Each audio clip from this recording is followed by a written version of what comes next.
লক্ষ্মীর ভান্ডার সারা জীবন চান মা বোনেরা, লক্ষ্মীর ভান্ডারকে ভোট দিন। সারা জীবন যত দিন বাঁচবেন তত দিন পাবেন। সংখ্যালঘুরা আত্মসম্মান নিয়ে বাঁচতে চান, তৃণমূলকে ভোট দিন। আদিবাসী ভাই বোনেরা জয় জোয়ার চান, জায়েদ খান চান, মাজিদ খান চান, আপনাদের ধামসা মাদল চান, আপনারা শিক্ষাশ্রী চান, আপনারা তপশিলি বন্ধু চান, আপনারা জয় জোয়ার চান, সব তৃণমূলকে ভোট দিন। ওয়াকআপ নিয়ে মিথ্যে কথা বললে বিশ্বাস করবেন না, আমরাই ফাইট করেছি, আর এখন এগুলো ইমামদের হাতে। পরিষ্কার জেনে রাখুন, লক্ষ্মীর ভান্ডার চিরকাল চলবে, আজীবন। কি মা লক্ষ্মীরা, লক্ষ্মীর ভান্ডার অনেক মহিলাদের ভোট কেটে বাদ দিয়েছে। ভাবছে কি মহিলাদের বাদ দিয়ে সমাজ চলবে? আদিবাসীদের বাদ দিয়ে সমাজ চলবে? সংখ্যালঘুদের বাদ দিয়ে সমাজ চলবে? না তপশিলীদের বাদ দিয়ে সমাজ চলবে? সবাইকে নিয়ে আমাদের সংসার, ছেলে মেয়ে, বাবা মা, কাকা জ্যাঠা, বাবা মা, ভাই বোন, সবাইকে নিয়ে। রামকৃষ্ণ পরমহংসদেবের বাংলায় আমরা বাস করি, স্বামী বিবেকানন্দের বাংলায় সর্বধর্ম সমন্বয় আমাদের মন্ত্র। আগামী দিন বলে যাচ্ছি, 1,30,00,000 কাঁচা বাড়ি আমরা পাকা করেছি। যে কটা কাঁচা বাড়ি থাকবে আগামী সরকার আসলে প্রত্যেকটা আমরা করে দেব, এটা মাথায় রাখবেন।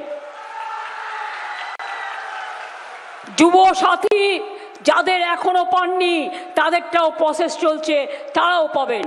লক্ষ্মীর ভান্ডার নতুন করে কিছু দরখাস্ত করেছেন, তারাও পাবেন, অপেক্ষা করুন। 1 মাস ইলেকশন আছে, 1 মাস বাদে ইলেকশন শেষ হয়ে যাবে। অনেক চক্রান্ত চলছে, অনেক ষড়যন্ত্র চলছে। এমনি ভোটে জিতবে না বলে পেছন থেকে সব ক্ষমতা সরকারের কেড়ে নিয়েছে। ইলেকশন কমিশন তার নিজের অ্যাপয়েন্টেড লোক দিয়ে কি করছে আমার কাছে কোনো খবর নেই। তা সত্ত্বেও আমি মনে করি মানুষ আমার সাথে আছে। এখানে রাষ্ট্রপতি শাসন জারি করে দিয়েছে। বেনামি এবং মোদি অমিত শাহর মতো এত বাজে স্বৈরাচারী নেতা আমি জীবনে দেখিনি, আমি জীবনে দেখিনি, আমি জীবনে দেখিনি। বাংলার ওপর এত রাগ কেন? কারণ বাংলাকে ওরা টার্গেট করেছে। বাংলার মানুষ মাথা উঁচু করে চলতে জানে, তাই বিদ্যাসাগরের মূর্তি ভাঙে ওরা, রাজা রামমোহনকে অপমান করে, বঙ্কিমচন্দ্রকে অপমান করে, রবীন্দ্র নজরুলকে অসম্মান করে, বিরসা মুন্ডাকে অসম্মান করে। আমরা কিন্তু করি না, আমরা সম্মান করি তাদের পাদদেশে, রামকৃষ্ণ থেকে শুরু করে স্বামী বিবেকানন্দ থেকে শুরু করে। যারা বাংলাটাকে চেনেই না, এরা চায় বাংলাটা উঠে যাক। বাংলা ভাষায় কথা বললে মারছে, অত্যাচার করছে। ওরা যা করবে ইঞ্চিতে ইঞ্চিতে আমরা যুদ্ধ করব। বিনা যুদ্ধে 1 ইঞ্চি জমি ছাড়বো না, প্রমাণ করে দিয়েছি। বস্তায় বস্তায় ফর্ম জমা দিয়েছে, বাল্ক ফর্ম, যেটা দিতে পারে না। সুপ্রিম কোর্টের অর্ডার ছিল শুধুমাত্র লজিস্টিক্যাল ডিসক্রিপেন্সি করবার জন্য। আর হ্যাঁ, যদি কেউ ক্যান্ডিডেট কন্টেস্ট করতে পারে, এগুলো সিলেক্টিভ কেস, সে তার সার্টিফাই কপি তুলতে পারে, সে আরেকটা জায়গায় নতুন করে ভোটার হতে পারে। কিন্তু এটা তা নয়, বাংলার বাইরের লোকদের নিয়ে এসে নাম তুলছে, যাতে বাংলার লোককে বিশ্বাস না করে গায়ে জোরে ভোটে জিততে হবে। কি মা বোনেরা তৈরি আছেন তো? ভোট রক্ষা করতে হবে আপনাদের, পাহারা দিতে হবে আপনাদের। আপনার ভাই বোনের নাম কেটেছে, এসআইআর নিয়ে আপনাকে লাইনে দাঁড় করিয়েছে, আপনাকে অসম্মান করেছে। ভাই বোনেরা জেনে রাখবেন, আজকে আপনাদের প্রতিবাদ করতে হবে। আর কত লাইন দেবেন? যে আধার কার্ড 1000 টাকা করে নিল, ছবি তুলল, কতবার লাইন দেবে? নোটবন্দির লাইন, আধারের লাইন, কেরোসিনের লাইন, গ্যাসের লাইন, ভোটবন্দির লাইন, এসআইআরের লাইন। বিজেপি তুমি হবে এবার বেলাইন। তার জন্য লড়াই চলছে, চলবে।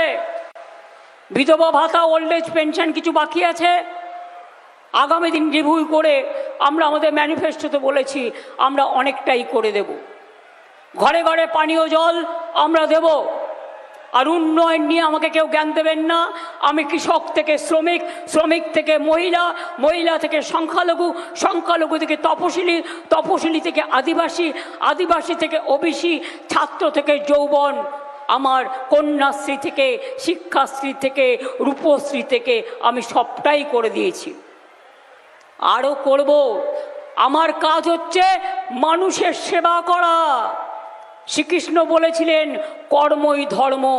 ধর্মের নাম দাঙ্গা নয়, ধর্মের নাম ভাগাভাগি নয়, ধর্মের নাম কাটাকাটি নয়, ধর্মের নাম মানবিকতা, ধর্মের নাম সর্বধর্ম সমন্বয়, ধর্মের নাম সবাইকে নিয়ে মিলে চলা, ধর্মের নাম মানুষকে ভালোবাসা, মানুষকে সেবা দেয়া, এটার নাম হচ্ছে ধর্ম। তাই মানব ধর্মকে যদি রক্ষা করতে হয় তাহলে বাংলাকে বাঁচাতে হবে। স্বাধীনতা আন্দোলন বাংলা করেছে, নবজাগরণ বাংলা করেছে, বিদ্যাসাগর থেকে রাজা রামমোহন, রবীন্দ্রনাথ থেকে নজরুল, বঙ্কিমচন্দ্র থেকে শরৎচন্দ্র চট্টোপাধ্যায়, ক্ষুদিরাম থেকে প্রফুল্ল চাকি, বিনয় বাদল দীনেশ থেকে মাতঙ্গিনী হাজরা, বাংলার রত্ন যারা দেশকে স্বাধীন করেছে। আর সেইখানকার মানুষকে প্রমাণ করতে হচ্ছে আমি নাগরিক কিনা। ভোটের 3 মাস আগে তোমাকে বিজেপি কানে কানে মন্ত্র দিলে আর তুমি সব লোকের নাম বাদ দিয়ে দিলে। রামকৃষ্ণ মিশন বেলুর মঠেরও অনেক নাম বাদ গেছে, কারণ তাদের যখন সাধু হয় তাদের পরিচয়ে তারা লেখে তাদের বাবা মার নাম, রামকৃষ্ণের নাম বা স্বামী বিবেকানন্দের নাম। আমি যতটুকু জানি ভারত সেবাশ্রম সঙ্গে অনেক সাধুর নামও বাদ গেছে। কোন ধর্ম করো তোমরা? ভোট কাটারি, স্বৈরাচারী, অত্যাচারী, মহিলা বিদ্বেষী, ছাত্র বিদ্বেষী, যৌবন বিদ্বেষী, আদিবাসী বিদ্বেষী, তপশিলি বিদ্বেষী, কৃষক বিদ্বেষী। লজ্জা করে না?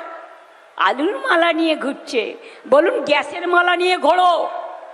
ইলেকশনের সময় গ্যাস, আর ইলেকশন ফোড়ালে গ্যাস। গ্যাস মানে মিথ্যে, গ্যাস বেলুন। এই কিছুদিন গ্যাস পাবেন। এখন বলছে পেট্রোল পাম্পে কিছু কেরোসিন দেবো, এটা আমাদের দাবি ছিল। আগে রেশন দোকান থেকে আমরা দিতাম। মোদিবাবু কি ছবি লাগাবেন চুলোয় আগুন জ্বালাবার জন্যই? কাঠের চুলোয় আগুন জ্বলবে আর আপনার ছবি দেখবে? কোভিডে একটা ইঞ্জেকশনেও আপনার ছবি লাগিয়েছিলেন। একদিন দেখবেন মানুষের কাছ থেকে ছবিটা হারিয়ে যাবে, এটা মাথায় রাখবেন। আমি পরিষ্কার বলি, তোমরা করেছো বাংলাকে টার্গেট, আগামী দিন আমরা করছি দিল্লিকে টার্গেট।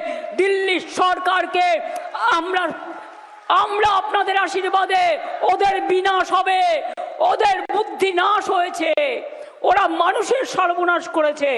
ঈশ্বরও ওদের ক্ষমা করবে না, আল্লাহ ওদের ক্ষমা করবে না, জয় জোয়ারও ওদের ক্ষমা করবে না, মহাবীর জৈন ওদের ক্ষমা করবে না, কোনো গণতন্ত্রের মানুষ ওদের ক্ষমা করবে না। ওদের